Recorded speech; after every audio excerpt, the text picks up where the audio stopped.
Hey, this is Gareth Hines, and this is a little experiment. I'm going to try demoing my outdoor painting process with gouache. I'm on a nice street here in my neighborhood, and I'm going to be painting roughly that view, and we'll just see how this goes. It's going to be difficult to show you everything that I'm looking at, but let me just start out by showing you my palette here. This is a little fold-up travel palette, just cost a couple of bucks, and I have filled it with a bunch of colors of gouache, which is opaque watercolor. I'm only going to be using two brushes today. These are both Princeton round synthetic sable brushes. I got a number 8 and a number 16. I've also got a little spray bottle here that I can use to re-wet my paints from time to time. And I've got a bottle of water that I'm going to use for wetting and rinsing my brushes and for diluting the paint. And one of the professional hazards is I forgot my paper. So I'm going to run back to the house and get that real quick. Okay, I'm back and I got my cardio for the day. Always remember your paper. I like these Canson watercolor postcards, 5x7. 5x7 is a nice portable size, and I find that it's also a nice size for outdoor work because I can cover it fairly quickly. I don't want to spend a lot of time just trying to cover area with my paint. Of course, the flip side is I can't get quite as much detail, but that also helps me stay loose. And speaking of staying loose, another thing is if I wanted to do a tight illustration, I would start with a rough sketch and then I would do a cleaner drawing. But I am just going to jump right in with the paint without doing any sketching first. I got my paper, I got my paint. The other thing I need to hold on to at all times is a paper towel to dab my brushes on. So what I'm going to do right now is just look and figure out what are the big areas of color in my scene. Let me tilt up again so you can see what I'm looking at. Dipping my big brush in the water. And I'm going to start out loose and I'm going to try and get some wet on wet. I'm going to try and let the colors bleed into each other.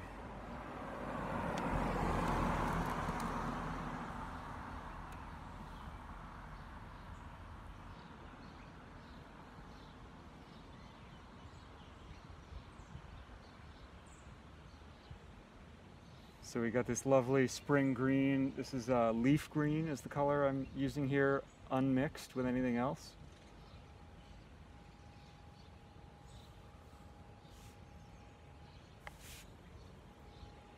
And I'm going to put kind of a warm tone for the whole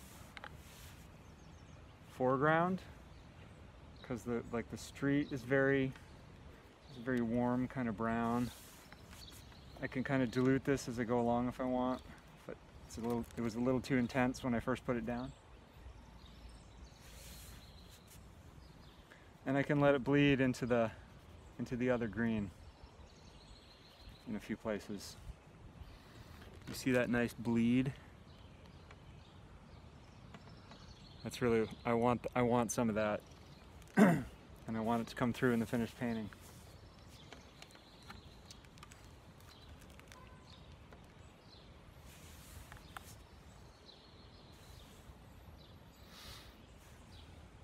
Okay, we got a little bit darker green, which I'm going to mix with some moss green and some permanent green deep.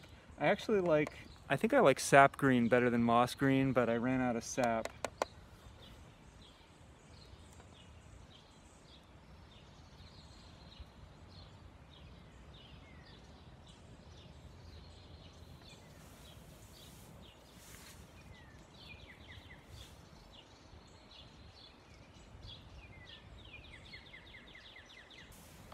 Alright, so I've established a few different greens, I've established a warm tone. This house that I'm painting is kind of taupe, so let's try and figure that color out. I got some burnt umber, ultramarine blue to dull that down.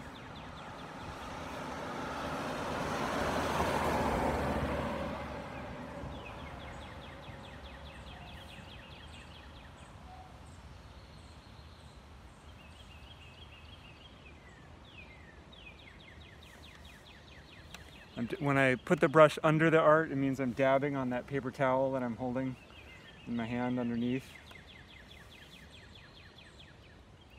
And when I reach down, it means I'm dipping it in the water.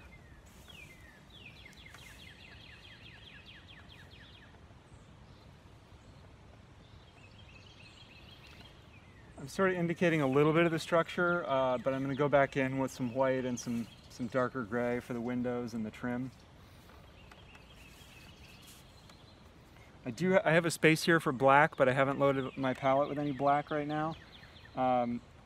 Traditionally, a lot of painters don't like to use black. They like to sort of mix their blacks so they have a color tinge to them. I do sometimes use black as a shortcut, but today I'm not.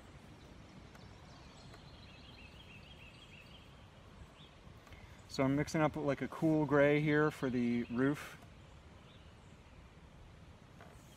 You can see that bleeding in. That might bleed a little more than I want, so I'm going to pull a little paint out just with my brush. I could put a couple dots in there that are going to be the windows. Okay. Then I want a lighter gray for the part of the roof that's facing the sunshine.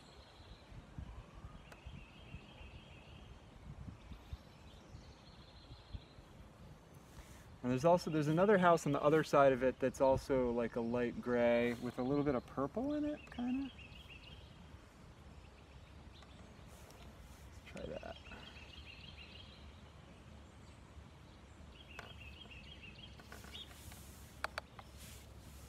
It's kind of a dance here, right? I'm trying to stay loose, but I want some structure, and I'm trying to predict what things I want to be loose and what things I want to be structured, and I might change my mind about those things. This is an opaque paint, so I can make some radical changes later on if I need to, but I do also have to keep in mind it's opaque, but it's also reactive. If I paint over it, it'll pick up some of the color underneath. I can't completely cover things, so that's worth keeping in mind.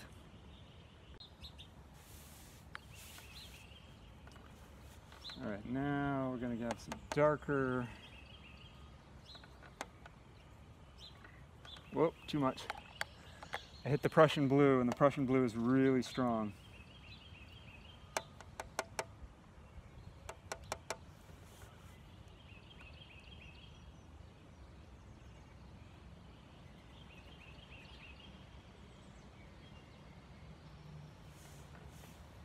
One of the things that's tricky is it's actually really hard. There's such a range of greens in nature, and most of the pigments that are available do not exactly match any of the greens you find in nature. So you really do have to do some mixing.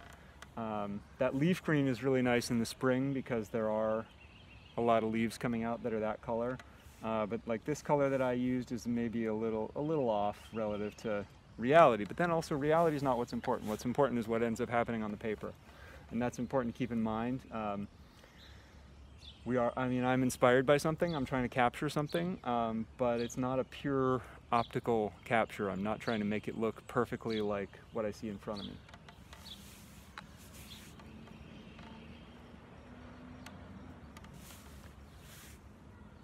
And there's a tree here that's very reddish. So I'm mixing up this brown with some red.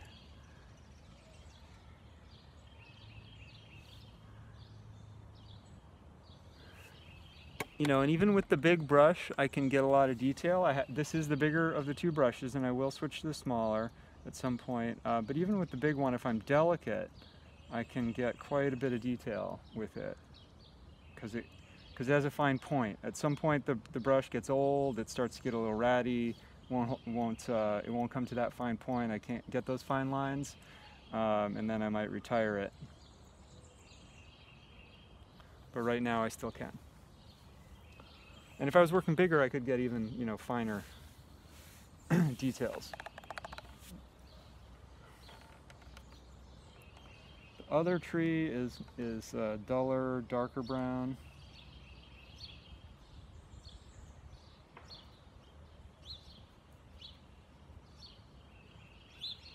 You know, I keep that Prussian Blue around every once in a while, it's needed, but it really is a strong color. So I'm going to use the Ultramarine instead to dull my browns.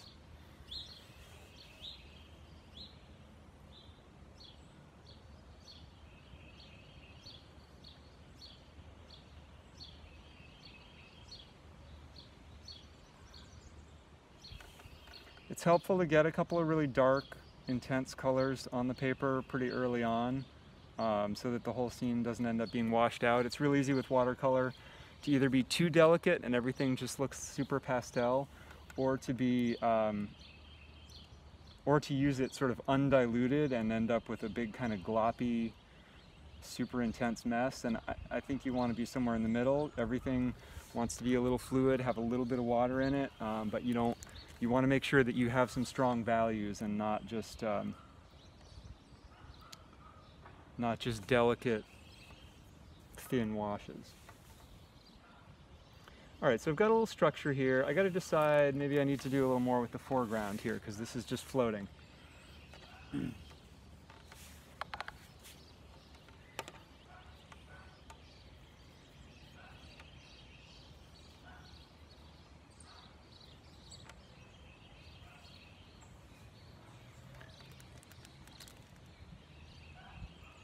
So I'm going to blend that bush into some of these little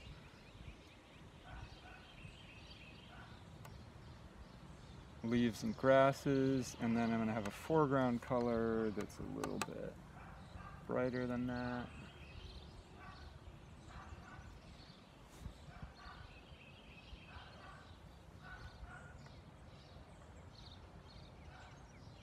So one thing I'm noticing is that I would have liked to put in a little wash for the sky early on and get that to bleed in with the green of this tree, but it's too late to do that. So I'm still going to put in a little bit of a wash for the sky, but it's not going to bleed in. Too bad. You get a lot of happy accidents, you also get some not as happy accidents. You know, there's again a dance about how much control you have. I'm going to give up some control to get some good effects, but then sometimes you wish you had that control. And you know, and I could go back in. There's various things that I could try to do to get a different effect, but it wouldn't look the same as if I had gotten it to bleed at the beginning.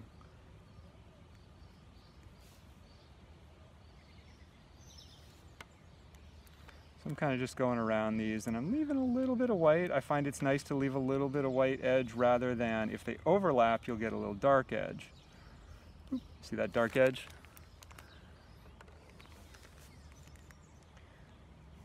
Usually I'd rather have more of the white showing, but it depends. If the star of this picture was a white blossom bush or tree, then I might feel differently about it, because then all this other white would take away from the white of the blossoms.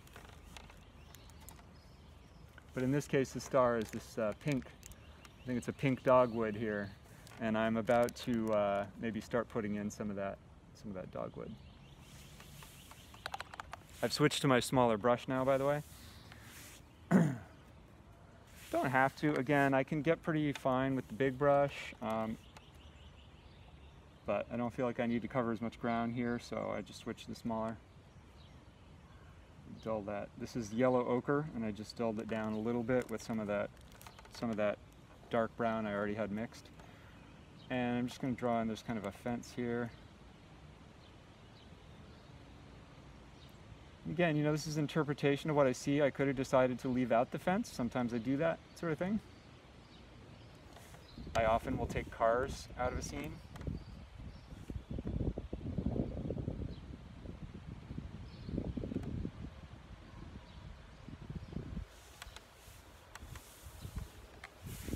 For example. And there's another fence back here that almost matches the tree.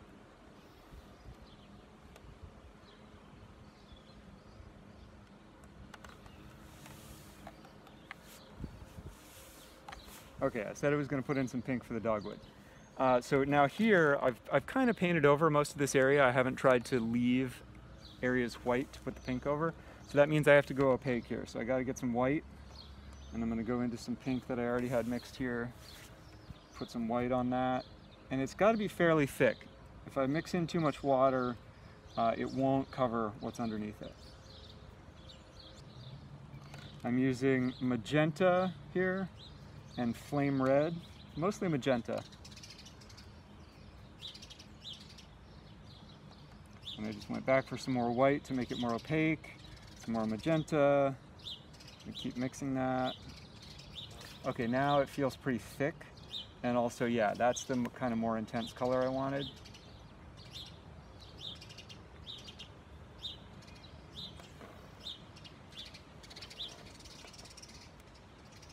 Might be a little too dark though. I'm gonna go back with a little more white. Just tiny bit of water to make it flow better.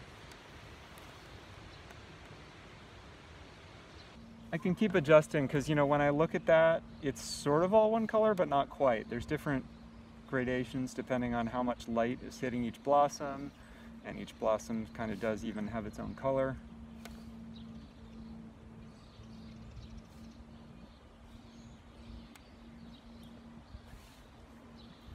And I may have to come back in and get some more, pick up some more blossoms here once I paint in the house details, so I'm not going to get too completist about this right now.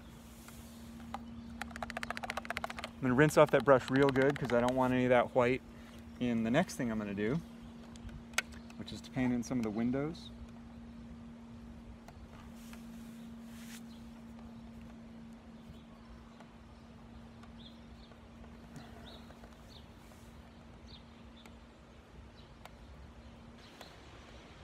Door, window, window.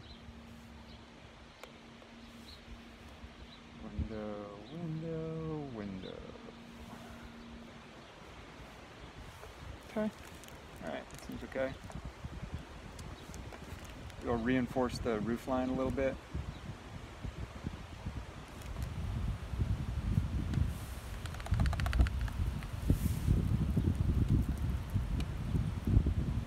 The house next door has a little more kind of a yellow trim on it, so I'm going to enhance this yellow a little bit.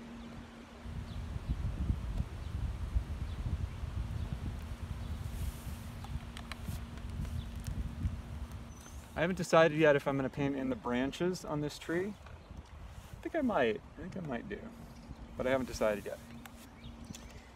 There's another bush in there that I haven't painted in yet that I think I want, separating these two houses.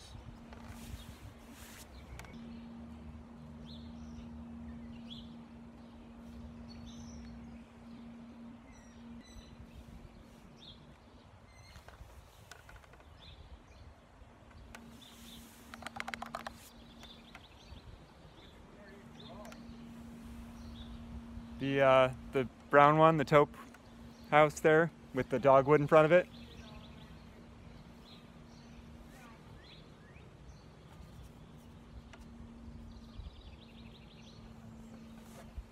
One of the things I love about my neighborhood is I know lots of people that I see when I'm out walking or painting.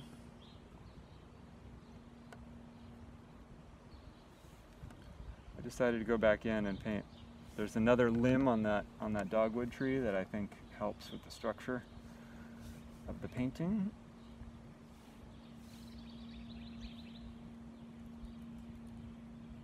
And you know, there's a million little branches. The question is always, you know, what do I need? What actually helps convey the scene and what I'm going for? Yeah, I think I'm going to paint in a couple of these branches here.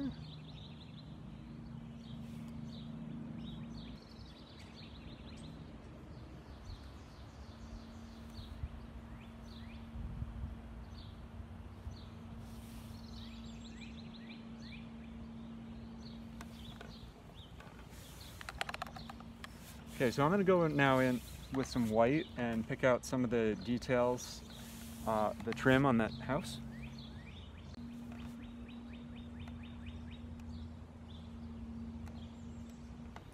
Find a spot where I don't have any paint yet. A nice thing about gouache or watercolor is I can go and I can rinse my palette at some point if it gets too messy.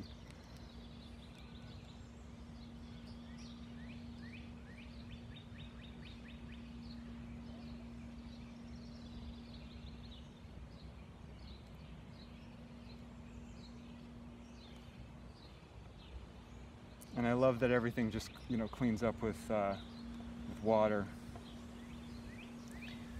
If you're working with oil, you got to use some kind of solvent, some turpentine, or maybe just some vegetable oil. And if you're working with acrylic, it's just water, but once it dries, you can't do anything with it. You know, if it dries on your brushes, the brush is ruined. If it dries on your clothes are ruined. Whereas this, you can usually just rinse stuff out. Sometimes it'll leave a little bit of a stain, like on clothes or on brushes, but for the most part, you can always get it out.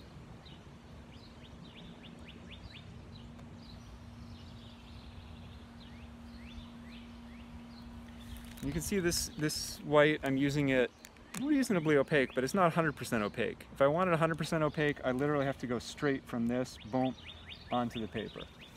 And I don't see any super bright whites that I want to do that with, but I'll put some here just so you can see. But if I was painting like a white dogwood or something, I would be going straight, unmixed, undiluted white.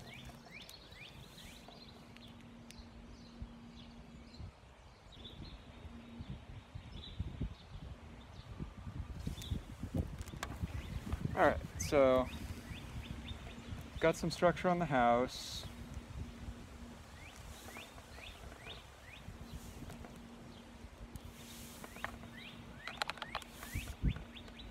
I don't like where my white went over the trunks of these trees, so I'm just gonna very, very carefully just go in and paint that out.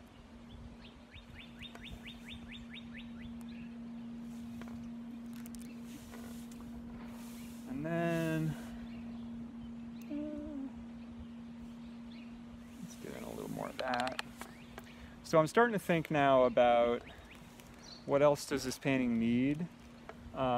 Again, you know, a combination of what's up there that I've missed that's interesting, like maybe the trunks of the trees in the background are interesting, I'm not sure. And also just, you know, what is this calling for? Like right now the edges are all kind of unresolved. So for example, I might think about, okay, one of the things that's happening in the foreground here is there's some dappled shadows falling on this grass. So maybe I will go in to that grass and add some of those dappled shadows to give that some structure. One of the things that I learned from Henry Isaacs and other painters that I worked with on Little Cranberry Island when I was teaching and taking these painting workshops is that you want the picture to kind of wrap around the viewer if possible. And so one of the things that brings things forward and makes them wrap around is contrast. So I like this because it's adding contrast, but I think this corner even is going to need more. So I'm going to really pop that. Now another thing is warm. Warm pops in front of cool, but sometimes you can break that because the contrast maybe trumps that.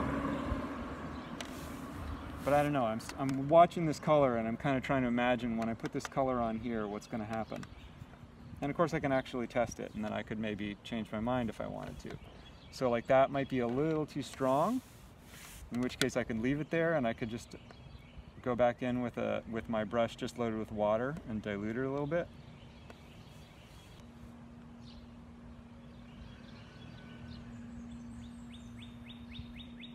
With trees, I find it's almost impossible to exactly replicate the complexity and beauty of a tree. So I'm kind of looking for the gesture, like what direction is the tree reaching? What are the general shapes of the clusters of blossoms?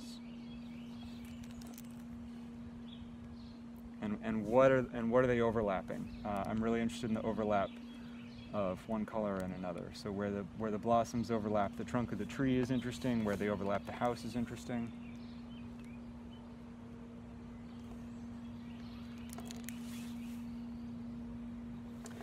The other flowers that are in this scene that are pretty subtle, and I'm definitely going to get them in and I might play them up a little bit.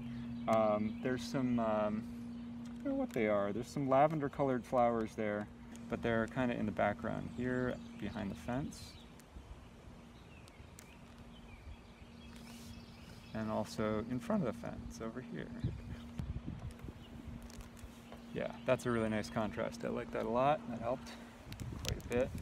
And in fact, now I'm thinking, you know, with that stuff going on, I want to resolve this a little bit more, but I think I'm going to leave that. I think I'm not going to put in those tree trunks, even though they're in interesting shape. And I do want to, I want to relate these branches to these leaves a little bit more, so I'm going to go back in with just a little bit slightly darker application of this leaf green.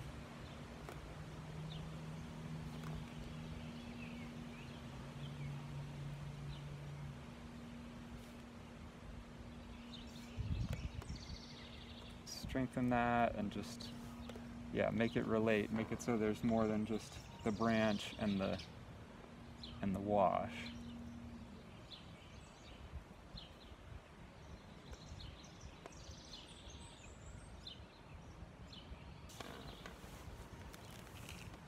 Alright, there's a lot of things going on there that I like. Another thing that I'll say that I learned working in that painting workshop is that we have a tendency to start out with an idea and judge ourselves based on how well we accomplished our idea as artists.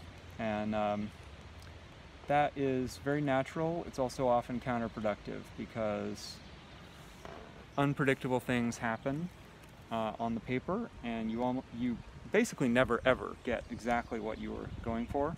The question is, can you recognize and strengthen the things that are going on that are good, and can you also see the weaknesses of the picture for its own sake, not relative to your original idea. Okay, so I like this. I feel like this area is a little vague and weak, and I'm going to go in. What actually happens in reality is that this bush, maybe it's a privet of some sort, goes a little further. So I'm gonna take my cue from reality there, and I'm gonna extend that a little bit with kind of a highlight color.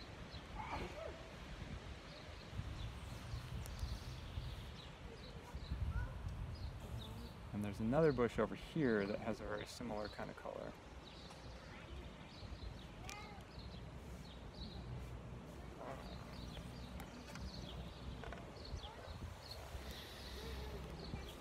And again, so this whole area, I have to be careful. I don't want this to feel too controlled or too dense. I like how light and airy it is. It's also floating a little bit, so I do feel like it needs a little something.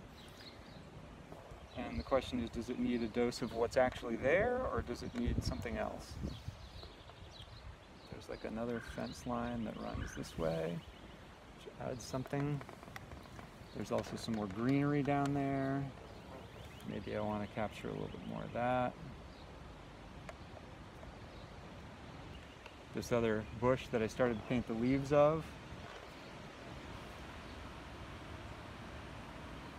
I could add some of the branches of that bush, and I think I will. I'm going to keep them kind of light though. Lighter than that.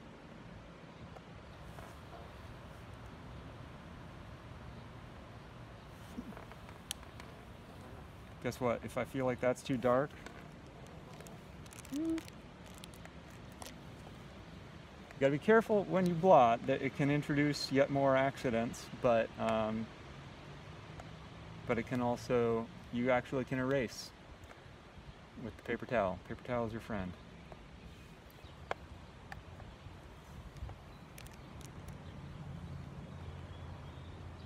Alright, let's see. I might call that done. Just going to look at it for a minute before I decide. Let me show you the scene again.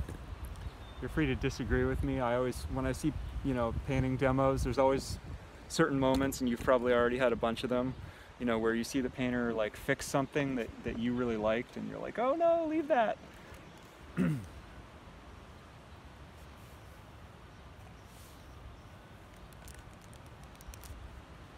And you're like, wait, when are you going to put the thing in? When are you going to add that other thing? There's some of these dogwood blossoms come a little bit further across, and that might be kind of nice to bring in. And they go way up here.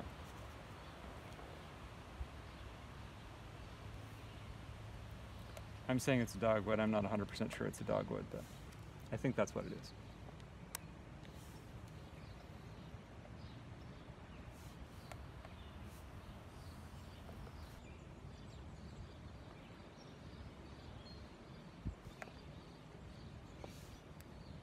You know, it's the star of the show, so let's really let it go crazy a little bit.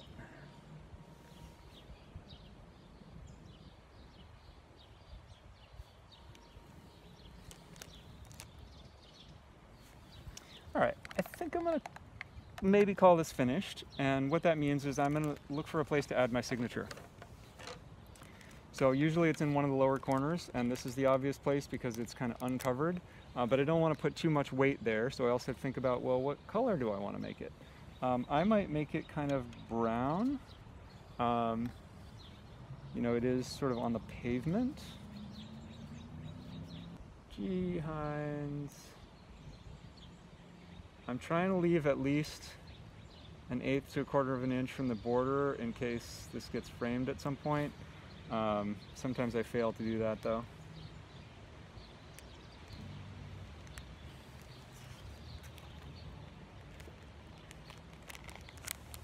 And I might also write on the back where I painted this.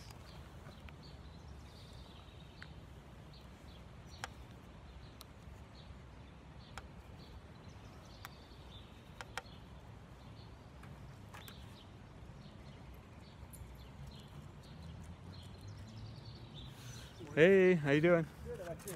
Good. Beautiful day, huh? Yes, it is.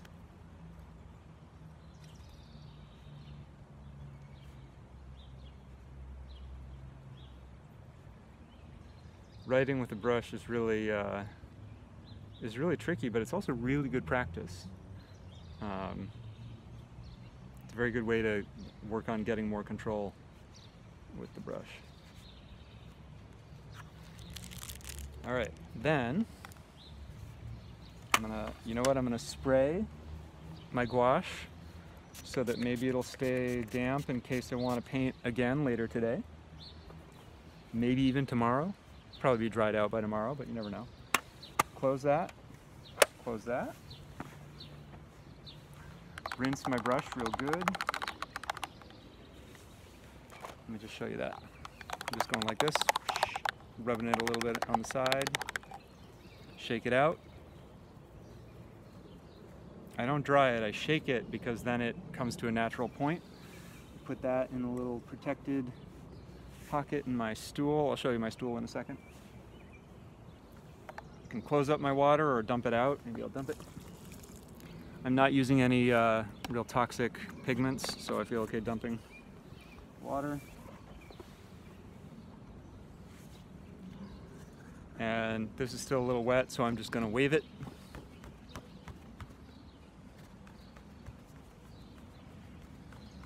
So again, this is Gareth Hines. I'm going to show you the finished painting again. Probably finished. It's possible I might add something when I get back in the studio. Here's the finished scene with the painting by itself. And now I'm going to head home and see if I can edit this video into something watchable. Thanks a lot. Take care. Let me know if you have questions.